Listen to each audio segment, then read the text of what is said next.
Hey, what's taking you so long? Just hurry up, will ya? I'm only waiting for you to come and pay the bill, you slowpoke. Ugh. Oops, my bad. Guess what? I'm not coming today. What? Didn't you hear? I said I'm not coming. So you're gonna have to cover the bill yourself. Catch you later. When I said that, I could hear Betty's panicked voice on the other end of the phone. What? Hold on, I didn't bring my wallet! Not my problem. It's her fault for not bringing her wallet. Moreover, this upscale steakhouse has a secret that ensures Betty can't just slip away. I wonder what she'll do when she finds out. The thought makes me smirk in a way I can't help but find satisfying. Betty needs to learn her lesson. My name is Mary, a 31-year-old average office worker. Back in college, I used to think I'd find the one in my 20s and get married before 30. Still, no wedding in sight. One thing becomes painfully clear as you get older. The friends who reach out after a long time are usually either getting married or trying to sell you something. And in this case, Betty was the former. Just someone I knew from college. I don't consider her a friend. She's never paid her own way and always relies on others to pick up the tab.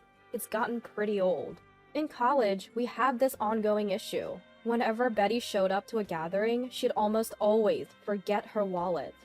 Oops, sorry, I left my wallet at home. Mary, can you cover me? I promise to pay you back later. Not once did she ever pay anyone back. So we had an unspoken rule. Don't invite Betty to social outings. Yet, somehow, Betty would always find out and show up, letting someone else foot the bill. That's just how she was. So when Betty reached out after a long time, saying she wanted to talk, I was wary. Sure, I missed her, but was she going to make me pay again? Betty chose to meet at a fancy restaurant on Rodeo Drive. This place was always packed during weekend lunches, and even with a reservation, there was a week-long wait. Given that she went through the trouble of booking this restaurant, I assumed something serious was up. We're both over 30 now, and Betty made the reservation, so I thought there was no way she'd stick me with the bill this time. As I walked into the restaurant, Betty was already seated. Mary! Long time no see! Betty, waving her hand, was dressed to impress. Full makeup, designer clothes. She looked more nouveau riche than chic. Wow, you've changed a lot. Oh, can you tell? I guess my newfound celebrity aura is seeping through. Such a hassle. Celebrity? So you married rich? Exactly! I'm marrying a high-ranking diplomat. He graduated from Harvard Law and comes from a family of diplomats. That's incredible. Congrats! Though my congratulations were sincere, Betty locked eyes with me and said, Well, I'm not ordinary like you. You're still single and don't even have a boyfriend, do you? Betty looked down on me, her face filled with smugness. Yes, Betty has always been the cuter one, the one who got all the male attention. I get it, you like to flaunt that you're married to some high-ranking official. But don't you think that makes it look like you married him just to boost your own status? I'm not married, but I've got a boyfriend, you know. Really? Let me guess. Some nerd you'd find in a comic book store, right? That's about the only guy who'd be interested in someone at your level. Betty really had no right to go that far. I have a boyfriend too, you know. His name is Mark, and we met at a party a few months ago.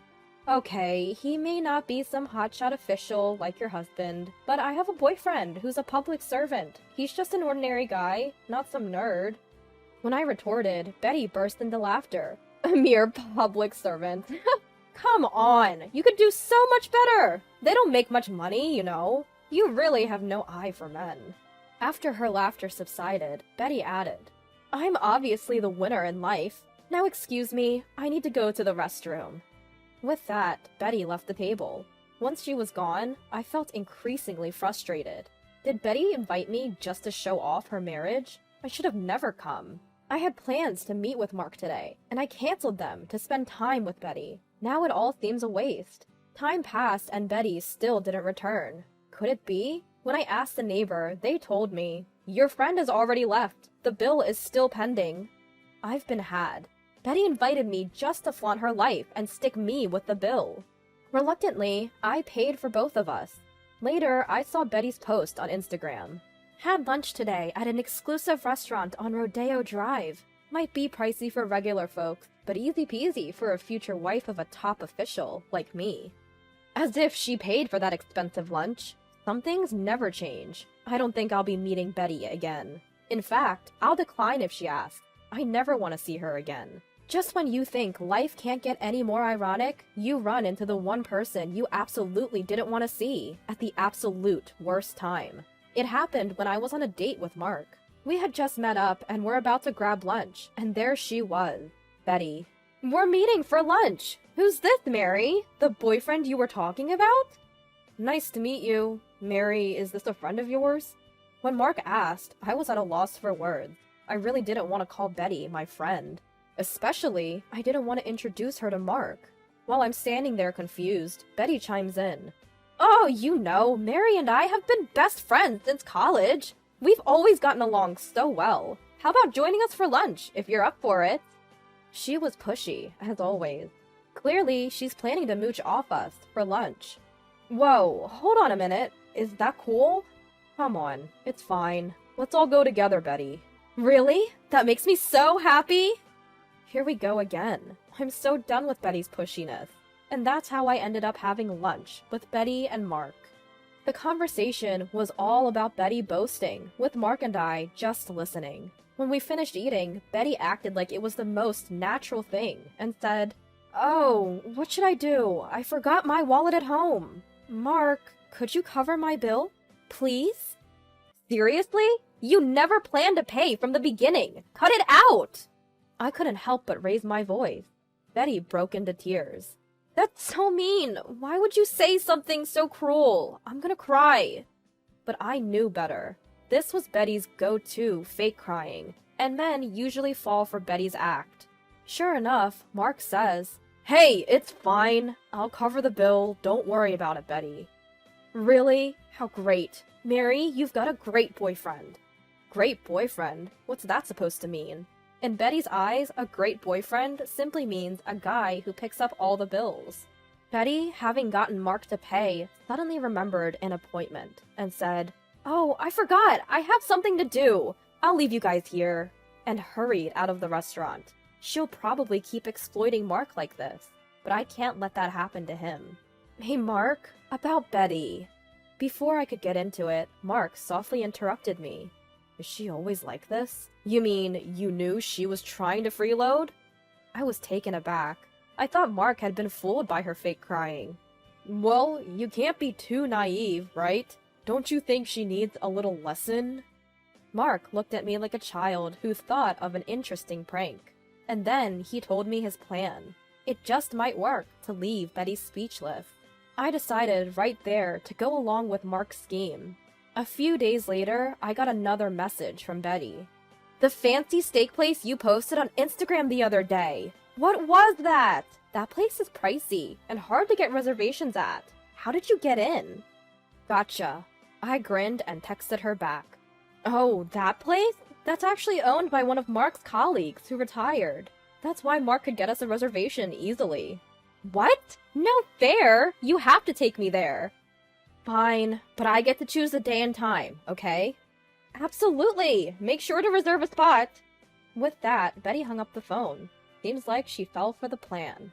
All that's left is to talk to Mark and set the time. I can finally give her a much-deserved reality check. I eagerly awaited the day. The day of reckoning.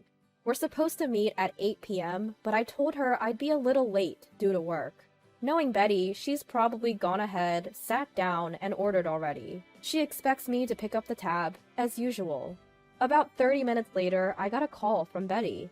Hey, you're not here yet? I've already started on my own, you know. This place is just so delish. I never get tired of eating here. Sorry, I'm just leaving work now. Could you wait a little longer? Sure, go ahead and enjoy yourself. No rush. It's not like I want to eat with you or anything. She must have started on the drinks already. Betty couldn't help but spill the beans. You're just my meal ticket anyway. Besides, eating with someone like you would ruin a great steak. She said her piece and hung up the phone. Looks like she was planning on having me pay again. It's annoying that she still expects me to pick up the tab. But what really gets to me is her saying that the luxury steak would taste bad if I were there. I was completely fed up with Betty's rotten attitude. Well, she won't be talking like that for long. Another 30 minutes later, Betty calls me again. Hey, are you coming or what? I want to get going. I'm stuffed. All that's left is for you to pay. Hurry up! That's enough. I let her have it. Sorry, I'm actually not coming today. What? Didn't catch that? I said I'm not coming, so you'll have to pay for your own bill. Bye now. I could hear her panicking on the other end of the line. Wait, what? I didn't bring my wallet! Too bad. Today she claims she forgot her wallet again. But honestly, that's not my problem. It's her own fault for not bringing it. Oh, really? Tough break, huh? Figure it out yourself. You're kidding! Seriously? Ignoring the fussing Betty, I hung up the phone. To prevent any more calls, I switched my phone to airplane mode. Soon enough, Betty's loud voice could be heard from downstairs. I'm the victim here! Please believe me! My friends set me up! As usual, it seemed Betty had started her fake crying, but the owner of this place is on my side. Ma'am, faking tears won't help you. If you can't pay, well, that's dine and dash for you. Stop! How about you folks over there? I forgot my wallet. Can you cover me, please? What? You're cops? How about you other people? You're cops too? What's with this place? Why is everyone a cop? Huh? You want me to come to the station now? No! Stop! Someone help! Betty's screams echoed from downstairs. I was listening from the second floor of an upscale steakhouse. Yes, you heard that right.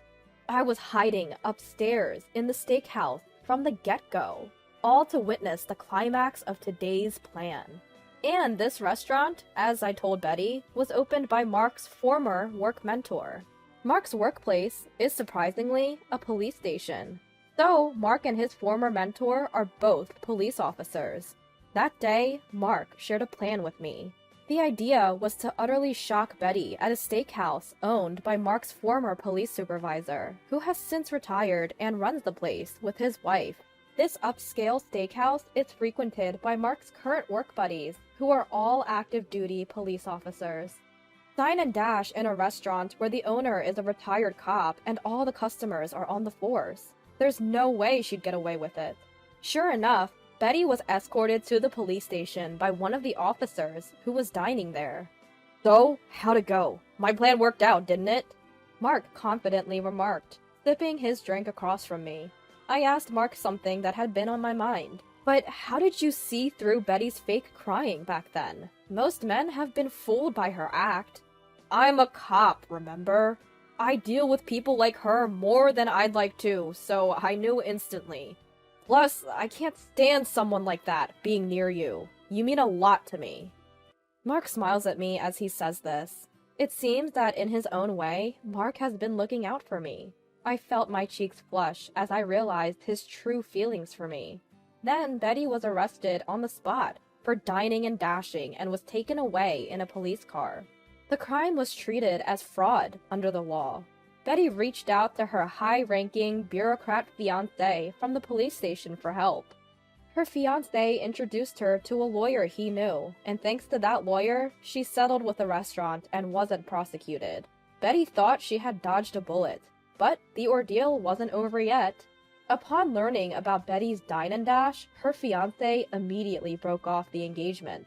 He thought that having someone like her as his wife would tarnish his future career. So, just like that, the glamorous life Betty had bragged so much about was over. Well, she was the one to blame, so it's only fitting. After that, Mark proposed to me. Of course, my answer was yes. I feel like I can face anything as long as I'm with him. I know he'll always protect me. That's what I believe. I want to have Mark's children and continue to be a happy family forever.